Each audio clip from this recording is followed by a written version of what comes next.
miss anything important. All right. Um, Travel to the ninth island to visit with Mr. Jeff Kaina Noah, right? Is that your middle name? yeah, yeah. I mean, funny. I saw the recent change on your Facebook, how you have your name. Yeah. Well, I told you I went to Aikahi Elementary, Yeah. and in the second grade, I think it was because Aikahi was really, because a lot of the kids from the Marine base had gone to school there. I don't know if it was my sixth grade. I don't know if it's Mishima Bokuro, but I think she wanted to for us local kids, she wanted us to know our middle names. And so I think she would call Rowan, always use my middle name, Jeffrey Kaina Noah. And back then, you know how kids are, they go, Jeffrey Kaina, oh yeah, Jeffrey Kaina Noah nothing.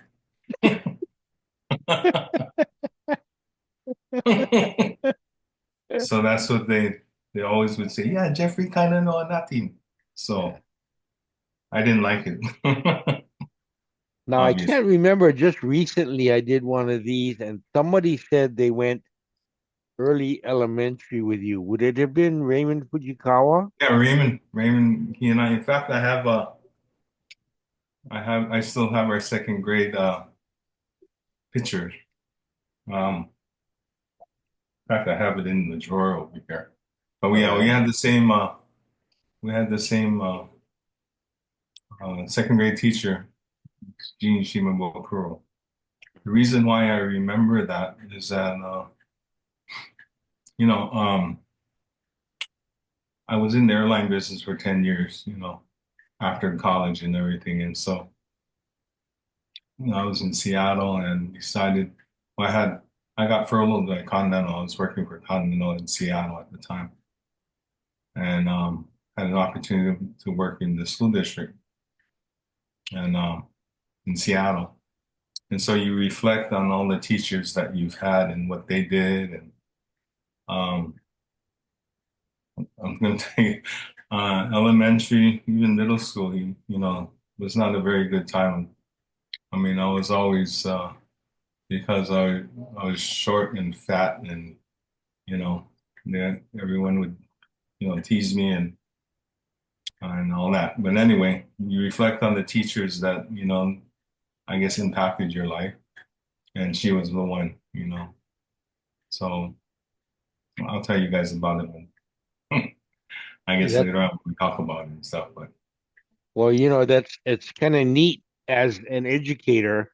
I can only imagine because the closest I ever got was when I did driver's ed.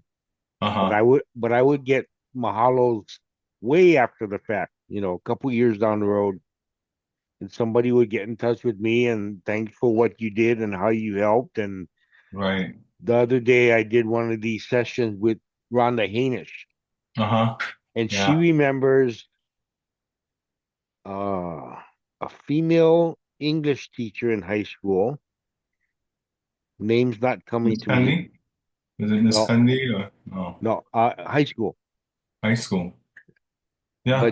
But Rhonda would go sit in her class because the lady had, my doors open during lunch, and the teacher would play guitar and Hmm. just let you kick back and kind of just do a lunch Relax. hour, yeah.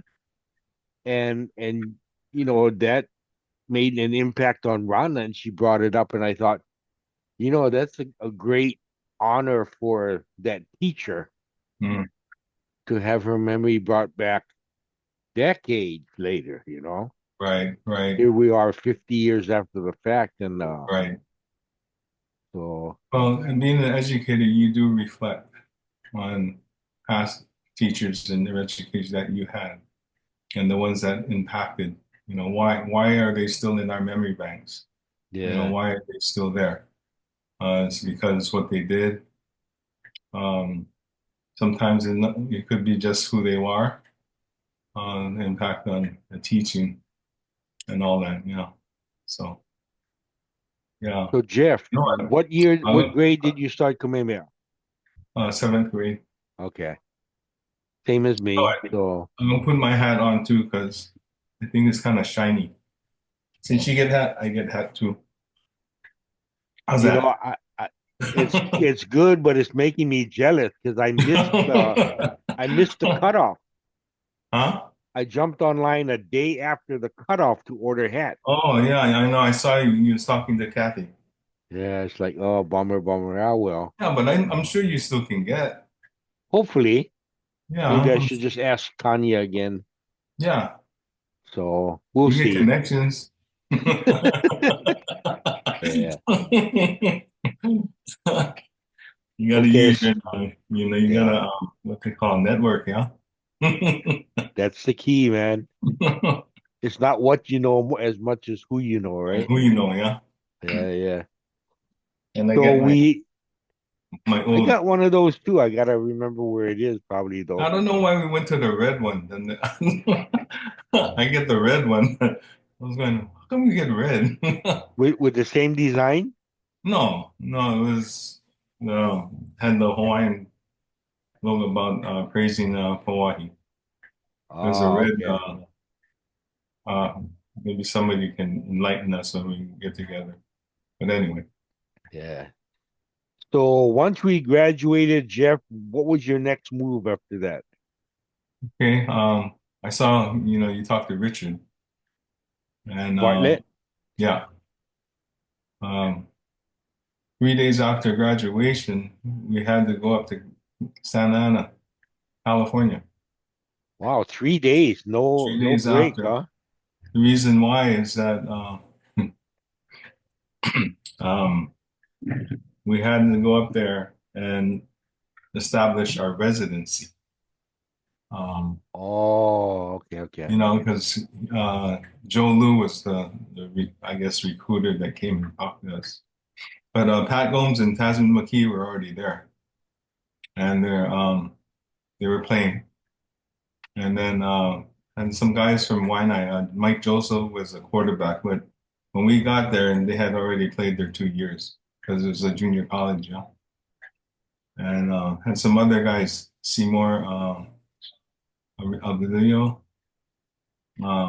they were there. There were already some local boys up there who had played, and there's another kid from Campbell who shucks, I forget his name, but he joined us after the year after we were there. And he was a linebacker. And then Richard was playing linebacker. He was a linebacker there. And then I was playing offensive line, and Pokey was there as well too. Oh, So, okay. so yeah, we were rooming together. And then after our 2 years, um, that's where everybody went their ways. I think Pokey went back home. Richard stayed, and he got into. During the summer, we were working for moving down lines. We were making pretty good money for that time. This is mid 70s. And I tell people, we're in Santa Ana College, and at that time, I remember there were orange groves in Irvine, California, because you could smell it during the summer, I mean the springtime. And they Wow. had strawberry fields in Garden Grove, you know. And they used to go, you pick, and you go and you get a basket and you pick your own. But it's all gone away. When they had the Olympics, they just redid the highways, they did a lot of construction and stuff like that. Oh boy. But yeah, we were there, and I had a kind of unique situation where my brother, which he was a 71 grad, he was at USC, and his roommate at the time, Keith Oda, who's from Iolani, he was managing the football team. And the year we graduated, I was able to go to the Rose Bowl, and we were on the field. He had field passes. My brother and I and my dad were standing on the sideline. Oh OJ was man. next to us, and Manfred Moore, and and I just graduated from high school. I, wa- I mean, I mean, you're standing there in the Rose Bowl and it's packed, you know. They're playing Ohio State. J.K. McKay was an end, and Pat Hayden was the quarterback. And James, John McKay was the coach, and his son was playing. And I had my camera, and there's a couple of shots that I have that I still have. But yeah, that was kind of a pretty neat experience to be there and Wow. just look at, all you saw was heads because the Rose Bowl is like a gradual incline.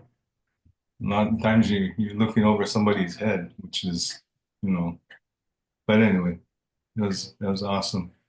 I mean, after the game, I remember passing through the press conference tent and the coach for Ohio State. Oh, shucks, I forget his name, but oh man, he was pissed. I mean, I don't know. They might have bleeped out a lot of cussing words because that's all I heard coming out of the tent. But anyway, my time there, if we had our games are usually on Fridays, and after the game, I'd make my way up to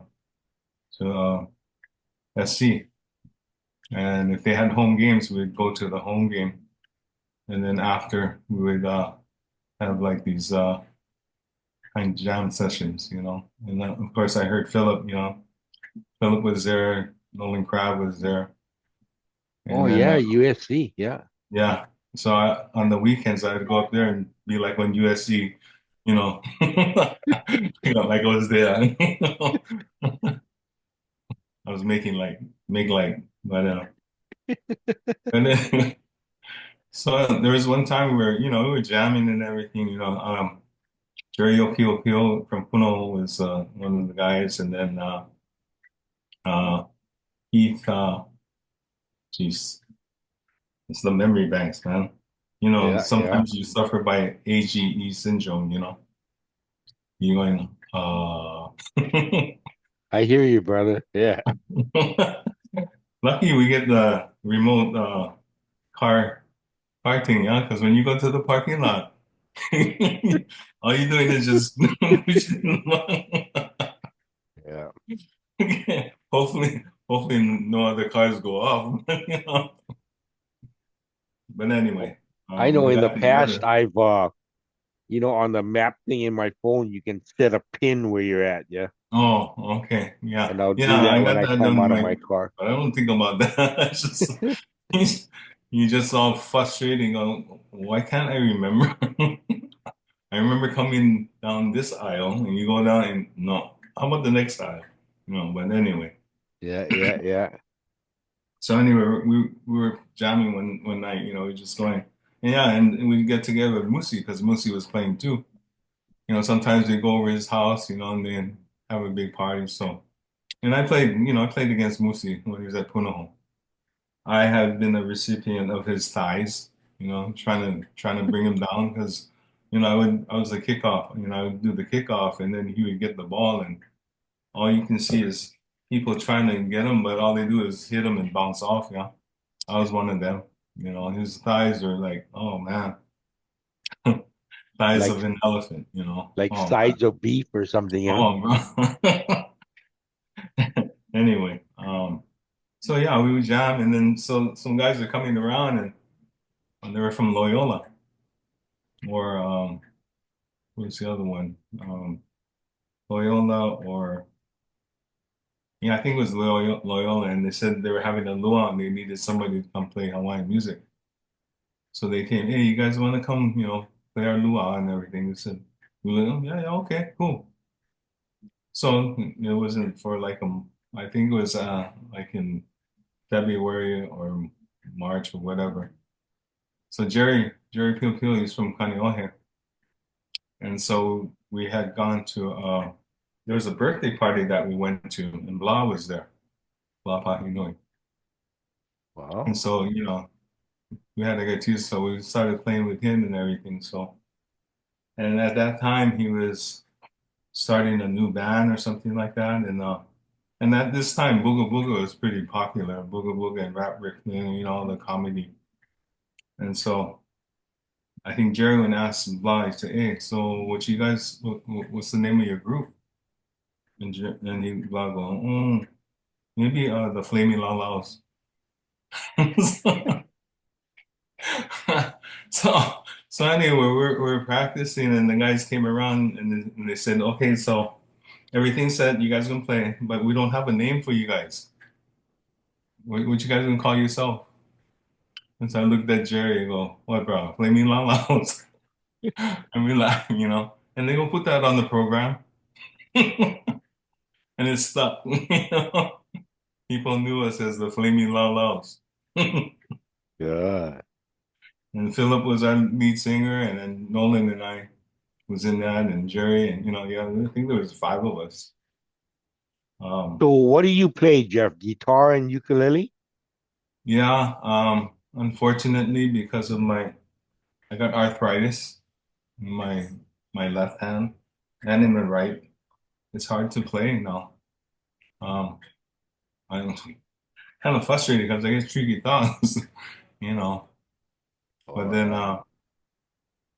yeah, funny story. When we were in the middle school, we were in Waymea, Miss Rylander. Is it Miss Rylander? Or, we had a music teacher. She, we all played ukulele. She was teaching ukulele, and I already knew how to play ukulele. So I asked her, can I play guitar? She goes, oh yeah, yeah, yeah. If you like playing guitar, you can play guitar. So I was playing guitar, and I know she wanted us to play a song. So the song I played was Country Road. I mean, from not John Denver, but it was a James Taylor song. So I played that, and everybody was, oh, how can you play guitar? I said, well, this I don't know if it's Miss Ryland, but I forget. She said that I could. So I was playing guitar back then.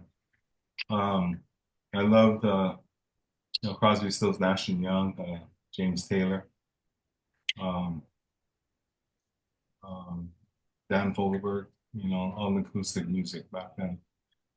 And so I would always, I had my turntable, and that's how I learned to play by ear. I don't play, I kind of read music. So I taught myself. Neil Young was he was the guy, you know, played a lot of Neil Young songs.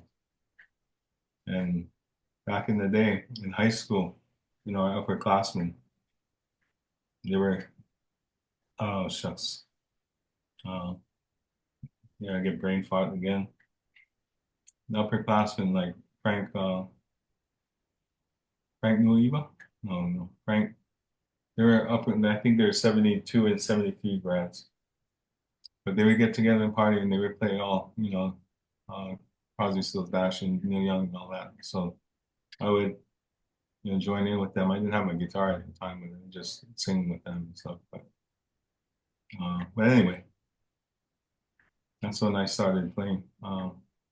Because in the elementary, I went to Aikahi, but in Puahala, we used to have competition, with our ukuleles to see who could, play the latest songs, yeah. And so Young Rascals were popular back in that time, and then Wow, um, that's a blast from the past. yeah. And so I can play Too Many Fish in the Sea, or Mustang Sally, or so then you play them, and then you see if you could do better than them. So that was me. But, anyway, yeah, music was a part of my life. Um, I remember, you listen to K-Poi back in the day, and I remember one Saturday we are cleaning house, and the song we had the record player going on, and the song would come in on the radio, and my sister was going back and forth trying to sync the record with the music on the radio, to try to play the same time.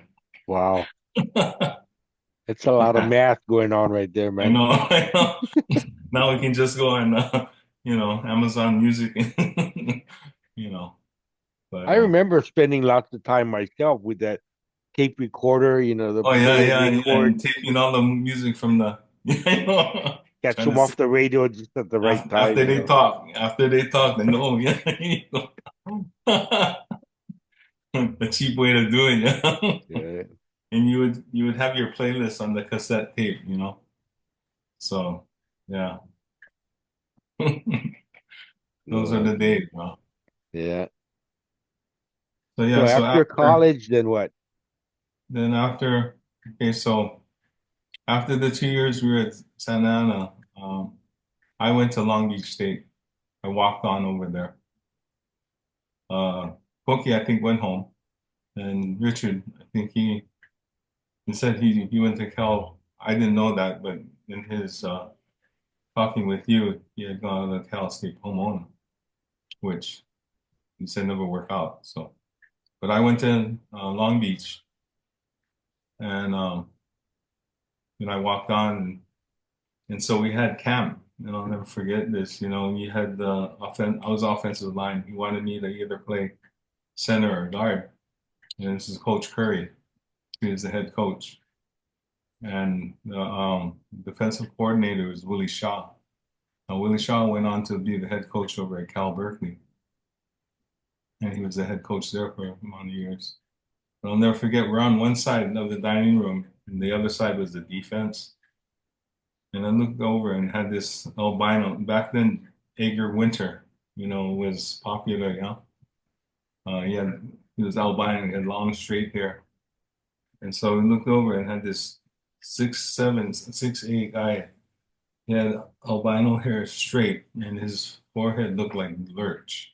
You know, I mean, Wow. I go, well, where the heck did they get that guy? Well, his name was Dan Bunce. He was a middle linebacker. He was 6'7", a Holy middle moly. linebacker, 6'7", 230 or 240 pounds. And Wow. the next day at practice, where I'm on the O line, and all I see, I look up and it's him. He's the middle linebacker, and I had to block him. So we start to play, and I go for him, and two strides, he's in the backfield already. I mean, his strides were long, you know. And so, yeah, he went on to play for the 49ers. Oh, wow. Yeah, Dan Bunce was his name. I think he retired maybe 2 years ago. Oh boy. But over there, um, there's some Samoan guys. Tagaloa had previously played for Long Beach, and he was helping out coaches, and he was there. And there's another guy named Stan Snow, who was from Carson, California. Now Stan, he played DB, and we got all the Polynesian guys got together. There were some guys from Mater Dei and everything, so you know they would get together and everything. And at this time, I had converted to be LDS. It was 1977 when I Wow. converted. And so I was going to Institute over at Long Beach. And every Thursday they would have this luncheon. And they said, hey, you know anybody? Have them come. So I told the guys, hey, you guys want free lunch? So yeah. Well, because the Institute is right across the street. So I had half the team coming. When they ran out of food, so they said, next week, the director said, next week, if you bring them, we'll make sure we have the food. So next week, yeah, more guys came, and yeah, it was good fun. I thought But you were gonna say they cut you off. You can bring three guys. That's it. no, no, no. They said the more the merrier. They had ping pong tables, so they would have like competitions and stuff like that. So yeah, it was pretty cool. So anyway, I was there, and then I had decided I needed to change direction and felt that I needed to go on a mission. So I decided to do that. And then I remember going in to see Coach Curry. It was in the morning. And I said, Coach, I think I need to go serve a mission. He goes, yeah, I know. I've heard about it. And I know I've had players do that and they come back and they play again. So yeah. We'll take you when you get back. I said, thanks, coach. I left and announced that Stan Snow was also a member too. I had no idea. And from what I understand, I didn't know this until a couple of years ago that he came in the afternoon and he asked coach the same thing. He not asked, but he told him, "Hey, I'm going to go on a mission." And the coach goes, "What's this with the mission thing? Two of you now. You're the second one that came asked and told me that they were going on missions." I said, "Well, yeah," and I didn't know that. And So Long Beach did not have an affiliation with no, LDS, no, right? no, no. All they had was an institute that was right across the street. By the lower parking lot. I mean, by the lower classrooms and PE classrooms. Um, When you made this request to go on mission, were you like in your third year then, yeah, or that's first year just at Long yeah. Beach? I was starting my junior year. Yeah, and I love Long Beach because think about California, and this is what we do sometimes, especially in the winter months, because they have this place called the Wedge. It's a body surfing place. I've heard of it. Yeah, Yeah, yeah. If you go down Newport Beach, you go all the way to the end. There's the opening to the Newport Harbor, and they have jetties. Okay, they have two jetties that create a channel that goes into the harbor. Now, on the north side of the jetty, because you have your entrance. On the other side is Lagoon Beach, and then on the north side is Newport Beach, and the place called Wedge is right there. Now, why they call it the Wedge is when the swells, when they come in, they hit the jetty and they ricochet off the jetty, and then when the next wave comes in, it forms a wedge, and it's comparable to like the left that pipeline, and it can wow. get big. And they had telephone poles that would go out the jetty. And I don't know why they had the telephone poles, but they had wires or I guess lights or whatever, so people could see coming in. But they didn't have the lights. But anyway, they had telephone poles. And when you were talking about, because it would get big, especially in the winter months, because of swells and the storms in the Pacific Ocean and what have you. It would get pretty huge. And I've been out on pretty big days. Um, so they would keep, oh yes, it's breaking seven poles out. So meaning that from the start of the jetty, they would count seven poles, and that's where the waves were breaking. Or eight poles, and then no, it's breaking at the end of the jetty, which is like I say about maybe half the size of a football field or more, maybe 75 yards out, or even more. But it's big because it's breaking out there. So anyway, that's how they would describe how big the waves were. So Wow. on the weekends, there was a bunch of us, my brother and his, Riley Smith. He was at SC at the time. But he's water polo. He was a waterman. His dad was the swim coach and everything. But yeah, he was at SC, and all the guys that we played music with, we'd go out. I know Philip was busy with gymnastics and all that, and we go to the Wedge on the weekends, Saturday and Sunday. But in the wintertime, we'd go up to Big Bear. We go ski in the morning, and we go body surf in the afternoon. Wow. Only in California, probably, huh? Yeah, only in California you could do that. So yeah, we had the best of two worlds. Early in the morning you had Big Bear skiing, and then we pack and go eat lunch, go buy something, we take it down to the wedge, and we go body surf to the evening time. Wow. Yeah, that's kind of unique. But being at Long Beach, there were times I had 9 or 10 o'clock classes, and that's where I go. I go to the wedge in the morning, and I lived in Stanton. I was living in a townhouse in Stanton, which is they call it the crossroads to vacation land.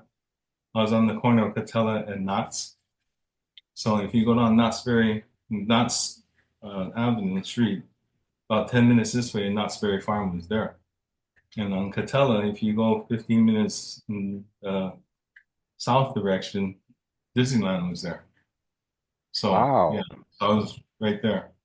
And then they had the racetrack over there too, but I never like going racetrack, but it was there and people. Anyway, Long Beach is about let's say 15 to 20 minutes if if you could avoid the traffic.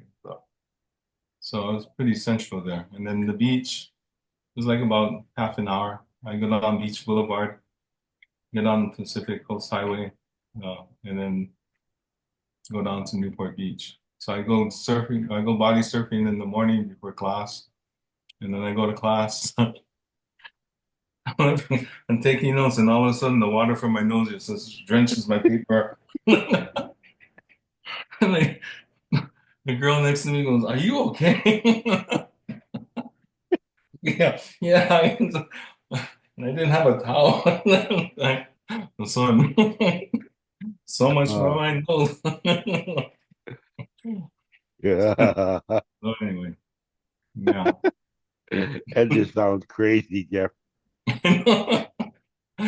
So anyway, that brings back a lot of memories because high school time. I mean, I was able to because I grew up in Kailo and Kaneohe, and in eighth grade we moved to the corner of 1350 Ala, which is on the it's a condominium. It's the only building other than the Sears building. It's the only building that stuck out. It was on the corner of P.E. Koi and Ala Boulevard. So eighth grade, I started living there around around the 11th floor, and my our apartment would look Eva. And my bed, I had my bed, and all of a sudden, I mean, I would wake up, turn my head, and I would check out Panics. And so people used to call me because I was the surf report, yeah. They call me, and my dad would get pissed. How come these guys calling you? He's not home. So anyway, I told him, if I'm not home, you know where I'm at. Yeah, because I would look. I'll never forget. One morning, it was summertime. I was working at Smythe and Smooth and Mover. Coach Shai got me a job there when I was a sophomore. I was working there in Pearl City. Smythe the Smooth and Mover. I was working in the warehouse, and God, I I can hear looked the at. commercial in my head now. I know, Smythe the Smooth Mover. Yeah, Mike Perkins was there. Charlie Soon, Chucky Soon, and we were all Oh, working. wow. But I was fortunate to get the job when I was a sophomore. I didn't like my brother and sisters. They were all working, Dole Cannery, yeah. And when they came home because it smelled like my pineapple. It's the Naka machine they was working at. But anyway, I had to be at work at 2 o'clock because it was the night. We were the night shift. We would gas up all the cars and get the packing and everything ready for the next day. So anyway, I wake up hmm, about 8 o'clock or so in the morning, and I get up and I look, and there is this huge set that just broke in the channel. Because Panics is, right the entrance of the Kewalo Basin, and they have that channel. But if you have a set that breaks in the channel, it's huge. So I get out of bed, I put my shorts on, and I used to bike it down there. I got on my bike with my fins and everything, and I was down there. I got in the water, and all the regulars were in the water. And Honey Boy was where was he from? There are a lot of Honey Boys, but I knew all the crew down there because I was like one of the regulars there too. So I got in the water, and I knew I had to be at work at 2 o'clock. So I'm planning. I'll get out about 12 o'clock or so. To unbeknown to me is when 12 o'clock comes around, you have sets that are coming in bigger because it's the shift of the tides. So about 12 o'clock, because I had my watch, I'm going, oh, jeez. We're standing on the buoy. We're literally standing on the buoy because that's where, um, well, we took a break from swimming because we were stroking, man. I mean, the sets were getting bigger and bigger. So we're standing on the buoy, and all of a sudden the set breaks in front of the buoy, and we're diving off the buoy, and we're going underneath. I mean, at that time it was 25 plus. Um, yeah. Wow. So I really can. When Rap said, you know, my eggs were heading for that omelet in the sky, I can relate to that. Point panics. So anyway, I finally had the nerve because I had to go work to ride one of them because that's the only way I could have gone in. I wasn't gonna try to stroke it in. So I was out there and I took off on the wave and the wall was so huge I didn't even see the bottom. And I'm coming down and there was a left. And I came down and the thing uh, there was a two. I mean, Panics is a right. You know, if you go left, there's no right. But I was basically over at Kiwalos because there's a surf spot Kiwalos, and that's the left. But anyway, I was going down, and I'm just closing my eyes, thinking, oh, please, haven't. I was thinking that way is going to be my last day on Earth. You know. Wow. So anyway, it cut. You know, it closes out and everything. I go down as deep as I can, and I remember driving onto the reef, and I had cuts on my hand. But anyway, I came up, and the Point Panics was just like a river. I mean, you couldn't even get because that's where you get off. But it was just the current, the riptide, and everything was just taking you over to Koalos. And so anyway, I make it in, and then I had a I came out in Kewalo Basin. I couldn't get out over there, so I got out in Kewalo and I had to run back to my bike. I had to go home, and I didn't get home till 2:30. Oh, then I said, I get car trouble. So I didn't get to work till maybe 3:30 or 4 o'clock or whatever. But yeah, Wow. yeah. But anyway, back to They California. might bust you in your lie like the girl in your classroom did. Yeah, You show up for when the work water and starts coming down my nose. your boss goes, "Oh, Once the car water comes trouble, out, oh, I know where you went. huh?" How come you all sunburned? So So at this point in time, Jeff, are you already married or not yet? Or no. No, I was after I went on my mission. Funny thing too is you go to the MTC, it's a mission training center. And I went there December of 78. And the MTC, which is right near the campus of BYU in Provo. It was kind of new. I think it opened in 77 or 76. I can't remember when the training center opened, but it's pretty brand new. But I was there December 15th, and there was a sister, Hano Hano, that was working in the cafeteria, and she was serving us. Of course, Hano Hano was the same family in Hawaii. So I look at her, I said, Sister Hano, you must be from Hawaii. You know, I went to school with Stephen Nolan Hano. I was, yeah, that's family. And she said, you know, I'm going to Japan. That's where I went on my mission. I went to Kobe, Japan. And on your name tag, it says Noah Chodo. Chodo means elder in Japanese. So she goes, Noah Chodo, you from Hawaii? I said, yeah. Says, oh, you must know an elder Watson. I look at her, I look at her and go, Watson? The only Watson I know wouldn't be here. And he goes, no, she started describing him. I go, oh, that sounds like Fred. So anyway, I find out where his room is. And no, I went to my room and there was a note on my room. And it said, how come you stay, you go, and you stay, you come, and I stay, you come. And my companion at the time, he was from Utah with a drawl. And then he gets the note, he reads it, he goes, what language is this? I look at it and I just, wow. So anyway, he put his room number. And so the next night I went to his room and he wasn't there. So I left the same kind of note. He was going on his mission to Anaheim, California. Oh, And so luck of the draw, you get Japan and he gets Anaheim, huh? I know.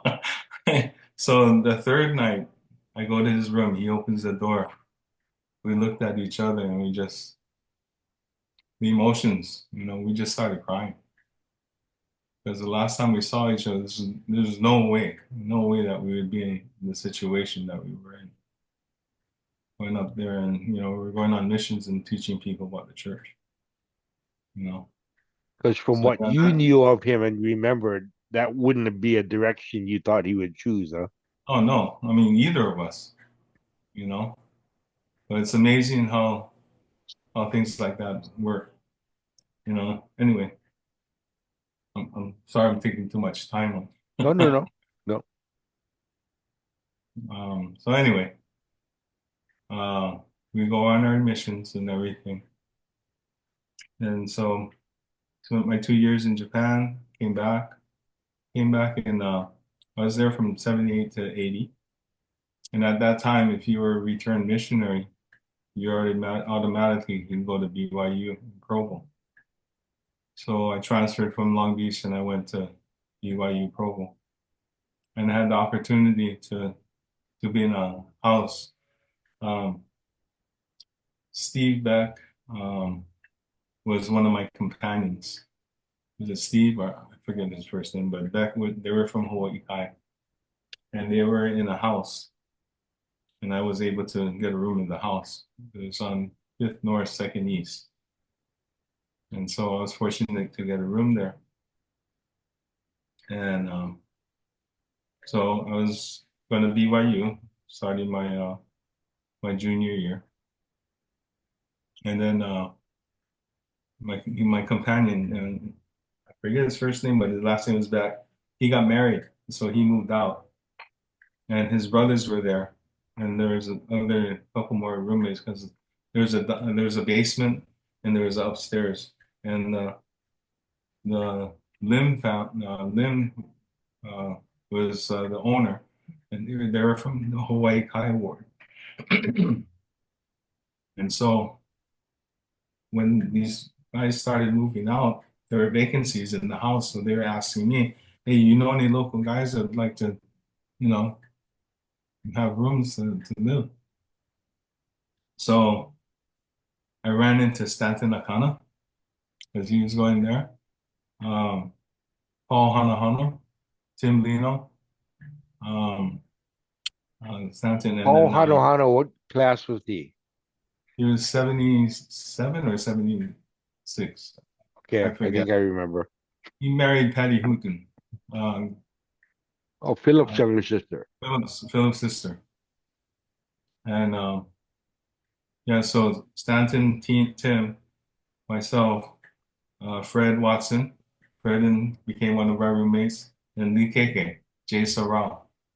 We all were roommates, housemates at Wow. BYU.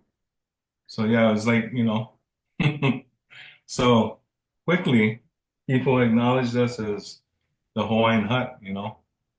So yeah, we were fortunate and that's where our paths crossed again was Fred and I. And so, and Lee KK was a part of that too. So Lee KK got his degree in education and he became a sped teacher. I was um, special ed teacher in Hawaii. He got a job there and he started out in Waianae. Now, are you calling him Likeke like Richard? Richard, No, well, you. KK is when he goes by his middle name, uh, Oh, okay, Jay. And people who know him, they call him the KK. okay, Yeah, So I didn't know that about him. So, yeah, I don't know, but in fact, when I go home, I'll be spending some time with him as well too. So, all right. and then Fred as well. So I got Fred to come to our grad night on Friday because usually Fred wouldn't he wouldn't come to something like that. Oh boy. So anyway, So it might be tough to get Fred to sit with me for a little bit, huh? no, I don't think that's gonna happen. Or maybe Jay. You think Jay I don't would? know. I don't know. Maybe Jay's not going to be making it. They have a family. Well, they're on a cruise to Alaska, Ah, so okay. they'll be doing it during that time. But so anyway, I went to BYU. Um, I graduated there with a recreation management degree, and that's what I was doing in California. So I taught swimming during the summer months. I worked for the Parks and Recreation, and then that's what I wanted to do. I wanted to work Parks and Rec, getting the recreation degree. So I started teaching swimming in California. At Fountain Valley High School, and so when I was going there at BYU, I got a job at the Provo Rec teaching swimming, and then I was supervising over at the high school at Provo High School because they had the rec center right there. So I was managing So the the. kids in your class were like high school age, learning how to swim. You mean swimming? Yeah. No, they're small kids. Uh, I do swim lessons and stuff like that. So anyway, I got my degree and I graduated in '83 from BYU. At that time, Coach, they took national champs in '84.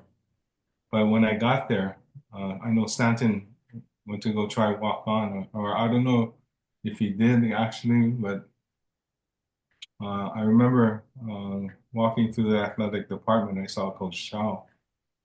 Coach Shaw was the offensive coordinator at the time over there. And at this time, I was playing a lot of racquetball because BYU had 21 racquetball courts. Yeah, I started playing racquetball when I was 10 years old. My dad was a handball player. wow. He played at New Y, and so he tried to get my brother and I to play handball, but my hands would get too swollen. I couldn't take the gloves off. So anyway, I'd be at New Y. We have your observation deck, and I was watching my dad play and everything. Then I hear this pa, wah, really, I mean, unlike a handball because you can hardly hear a handball. But then I was curious, so I looked over to the other court and they were playing racquetball with they looked like sawed off wooden tennis rackets. And so I was very curious and I look and I go, oh wow, maybe I'll try that. So after they were playing, I went downstairs and I was talking. I said, so how do you play this? It's just like handball, but you just use the racket. And so there's a guy named Takemono. He was about 70 years old at the time. And he said, bro, you like play? I said, yeah, well, I don't know how to play. I'll teach you. So um, he goes, hey, yeah, the guy I'm playing with, he going home. So here's the racket. So I'll never forget. He started telling me, yeah, it's like handball. There's a service area, and then you got to make sure the ball goes over and all that. So anyway, I was running circles around him. I was just, oh, I was trying to get because the ball can bounce. He's the front wall and can bounce, and then you got to get the ball after the bounce. So I'm running circles, and oh, I was leaning against the wall. Wow, and he's over there just looking at me. He says, "Why?" He tells me, "Okay, every time you play, think why are you running and why I'm not." So I'm gonna, okay. So the reason why that was happening is that I would retrieve the ball and just hit it back to the wall. And then basically everything comes to the middle of the court. So he was standing right in the middle. So he would put the ball like say if I got the ball on the right side of the court and I hit it back to and it would go in the middle, he hit it to the left side. So I'm running to the left side and he constantly be doing that. So after a while, after after pounding my head against the wall, hmm, now I get it, you know. So you try to keep the ball Strategy. away Apply from some your opponent. strategy to it, huh? Oh yeah, yeah. So that's when I started playing, you know. And I would use it for off-season workouts because, you know, it was good for your lateral movement and everything. So I got pretty good and everything. And so, because I was playing a lot of adults, you know, at that time. So yeah, I was playing. And so when I was at BYU, I was playing tournaments and things like that. And so um, there were times where I played with the coaches, you know. Fred, uh, Fred Willingham and the baseball coach at the time would play. Shucks, I forget his name, but Gary Pullins was the baseball coach at BYU, and then we would play, and they get so pissed off with me because I beat them. You know, they don't like losing. But anyway, Coach, um, oh, shucks, the brain fart. The reason why I got on that tangent was the offensive coordinator, Coach Chow, and saw me and he goes, you're Jeff Noah." I said, "Yeah." "Yeah, I know you're Coach Chow." I said, "Yeah," because he came from Wailua. He was a coach at Wailua. Because I heard of you in Hawaii. He said, "You want to come out? You like try?" I said, "Nah, my playing days are over, you know, because after going on the mission and everything, I just lost the, I didn't want to play football anymore." So he told me, "Yeah, if you change your mind, just come talk to me."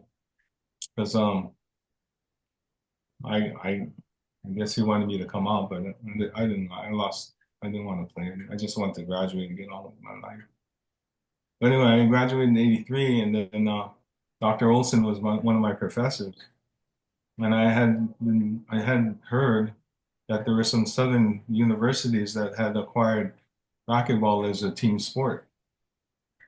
So I went and approached Dr. Olson. I said, "Hey, how about we start a racquetball club here?" He goes, "Yeah, we can do that. We'll put in papers and everything. We'll establish a racquetball club." So in '83, we established the racquetball club at BYU. Huh. And from what I understand, they've taken national champs multiple times. I mean, with Wow. 21 racquetball courts, you got to do something with that. So, yeah, and that's when we started in the '83. Well, to Anyway, make I sure we can graduated. get it in though, take me to the point where you and Annette meet. Okay, so I go back home because I was working at Provo Rec, and then it was dead winter. My car broke. My mom was working for Aloha Airline, you know. So I called her, and I'm looking out the windows, like 2 feet of snow. My car's broken. They cut my hours at work because I was working at Provo Rec. I said, "Hey, I need to come home. I got to regroup." So she goes, "Yeah, you come home." So I'm there, and then I get jobs at the Kahala YMCA teaching swimming. And then I was a tour guide driver for this Japanese company because I was speaking Japanese, so I was taking groups to Hanama Bay and stuff like that. So I was working that, and then my mom says, we were talking to Uncle Hiram Nyepel, and he was working at NIDPAC at the time. He was one of the administrators. He said he probably can get you a job over there. So I went and saw him and said, "Yeah, I'm gonna have you work in the supply department," which was on right off of what's up, Pa Street or whatever. So I was working in the warehouse. And this is like in uh, came home in December, the latter part of '83. I started working at Midpack full time at the warehouse, and then I ran into because Pat Gomes, um, Michael Spencer, they're all working the ramp at Midpack, and I ran into Kaipo. I think he came to the warehouse one time. He said, "Oh yeah, nighttime I work over at Surveyor." I said, "What's Surveyor?" He says, "Oh, they ground handle Qantas." And so Jimmy Winchester is the person in charge. Jimmy Winchester was a Columbia grad. He coached basketball and stuff. So I talked to him. He said, "Yeah, yeah, come. At nighttime you can. We work from um, forget it was because Qantas had three flights that came in. Um, three flights came from Australia. One from uh, uh, shucks, Perth. Anyway, three destinations from Australia would come in. They transit in Honolulu because people would get off the plane and they go to either Vancouver, San Francisco, or LA. So the gate had to be secure because they didn't clear customs. They don't clear customs till their final destination. So we had to make sure that the gates were secure on the ramp and up at the gate. People don't, venture out into the outside. So anyway, I started working that. So I was working full time doing that and part time at night time. And I did that for a while. And then I met Annette there. She had served the mission in Atlanta, and her companion was Rose Hotwell, which is my brother's classmate. Anyway, she made her way to Hawaii, and we met and we got married in '85. So But she she's was from working for that company too? no, no, she was she was just there. She was just there, and it's another story of how she even got there. So anyway, we met, we got engaged, and we got married in the Laie Temple in June 1st of '85. Uh, And so I was working both diner, well, Surveyor became diner. So I was working diner and then I was working mid-pat. And then I actually got my way to the stations. So I was working there with Kaipo and Pat Gomes and I forget, I think there's some other Kamehameha guys, but anyway, we were there. And I would see Terry every so often because she would come pick up Kaipo. And so when we got married, we started living on Fern Street, and then we got a place up in Level Heights. But then, I just told him that, there's no way that we're gonna be afford a house here. So my sister was living in Seattle, and I had the opportunity to transfer up to Seattle and work the Hawaiian Air Flight because that's who ground handled Hawaiian up in Seattle.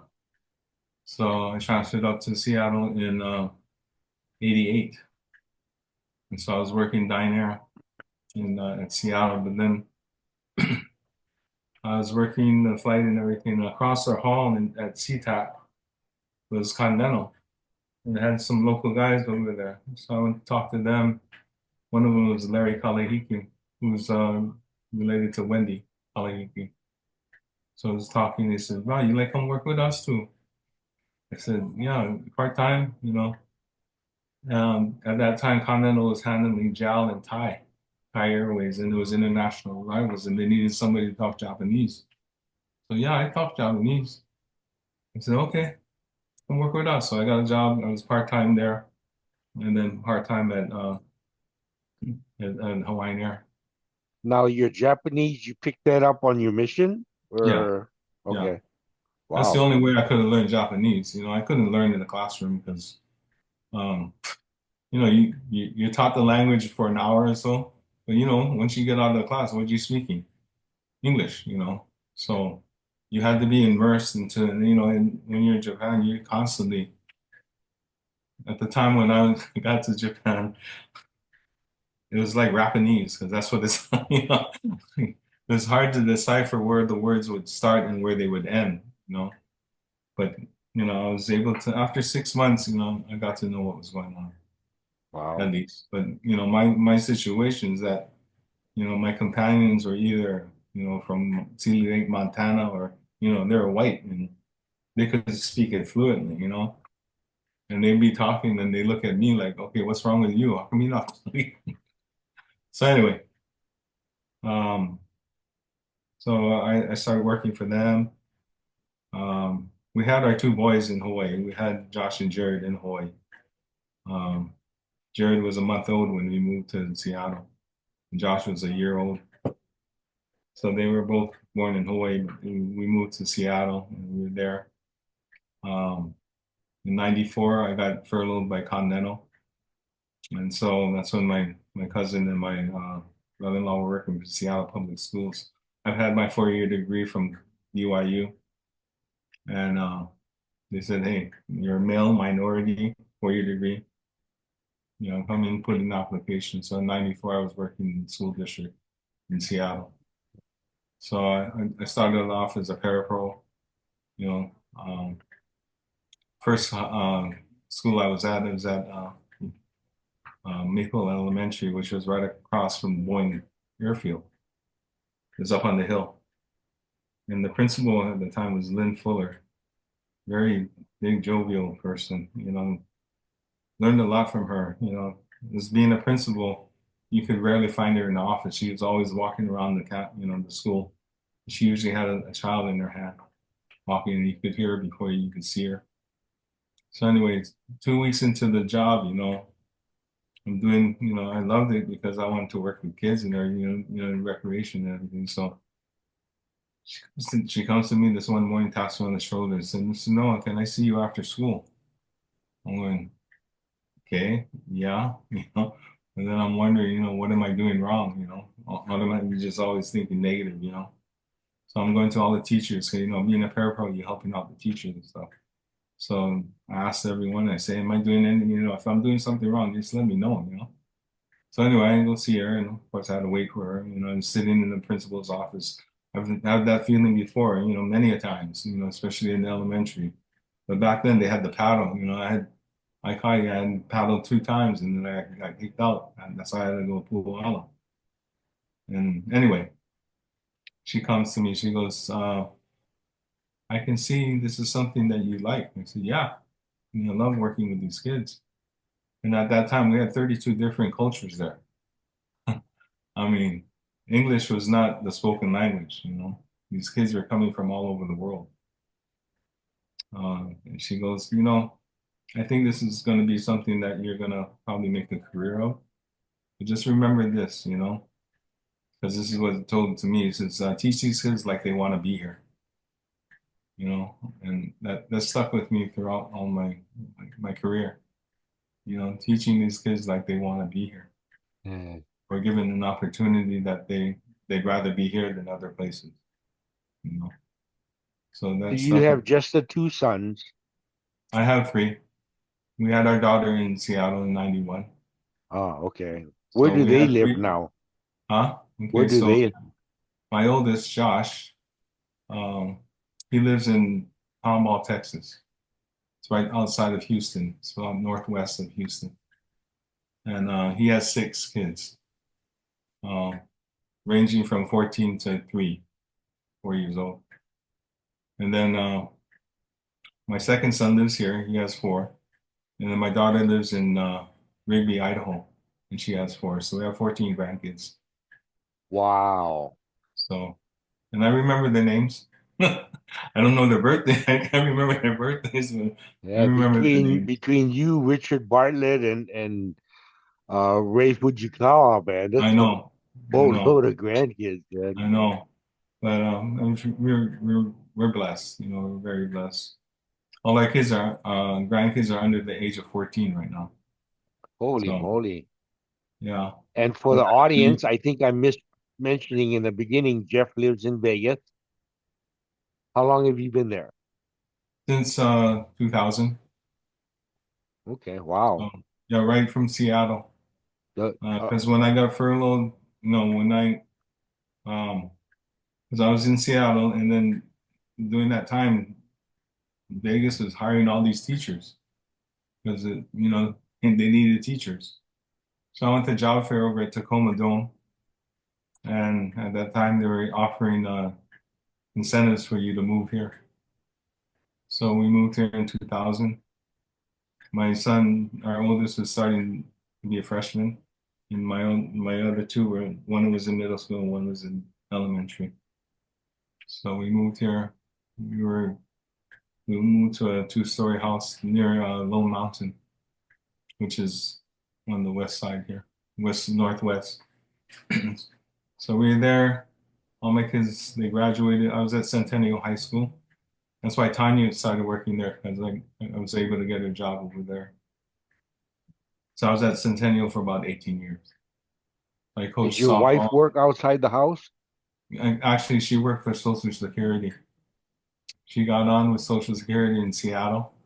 She was working when we got there in '88. She was working at um, what was it? She was working for the bank, and then she applied and she got on with the telecenter in Auburn, Washington. Wow. So when I got a job in Vegas, she applied for a transfer, and so she transferred here. Now, are you Um, retired now? I'm retired. I retired in And 2018. 18? 2018 is when I retired. And how about But Annette? Is Annette still working or? she retired about a month ago. Oh, They gave okay. her they gave her an offer she couldn't refuse. So, so we're both retired now. But she was going to retire next year, but she had 28 years in Social Security. It's So, it's enough years. yeah. So she's my travel agent. She tells me where we go and when we leave and all that. So, Right on. Good to but have this one of time, those. I'll be home May 8th. Um, I'll be staying with my brother. He lives in Mililani. And then I'll be there till about the 26th of June. Wow, good healthy Yeah, time. Okay. because I can. Yeah, yeah, sure, That's going absolutely. to be traveling. She's going to be going to Texas and Idaho, and then her and her friend are going to go to London. So, but Wow. hopefully I can get some beach time because that's what I miss the beach, man. Yeah. Well, good, good. Um, and these are, it's amazing you find out the path or the journey that all of us have taken at different points at different times. So I'm looking forward to June, man. I'm I excited. know, I know. And hey, I want to thank you for putting on, what you're doing because it really helps. It's kind of neat seeing people. Yeah. Because being our age and everything, you don't know if it's going to be the last time we see each other. And Yeah. maybe after we hang up or whatever, or when you get a chance, see if you might maybe put a little bug in Jay Sherrow's ear if you can get in touch with him. Okay. Since you say Fred probably probably would not. So, Yeah. Yeah. Yeah. but it'd It'd be be great cool to that hear you from could you. It see is. Raymond. You could it'd be cool if you could talk to Raymond. I've got him. He You just got needs to it? be scheduled in. So Okay, awesome. Yeah, yeah. I mean, 24 grandkids, man. Shucks. Awesome. If you Brother, want I to see appreciate him, it again, huh? if you want to see Raymond, there's a church, he did a church video. It's under Book of Mormon stories under YouTube. And he's Captain Moroni. And his picture is right on one of the thumb patterns. Oh, that'd be So cool. Book of Mormon stories. stories. Yeah. Okay, And so good. anyway. All Brother, right, hey take good Kermit, take care. care. All right, bro. And thank you again, man. You We'll see betcha, you. man. All right, In brother. June. Aloha.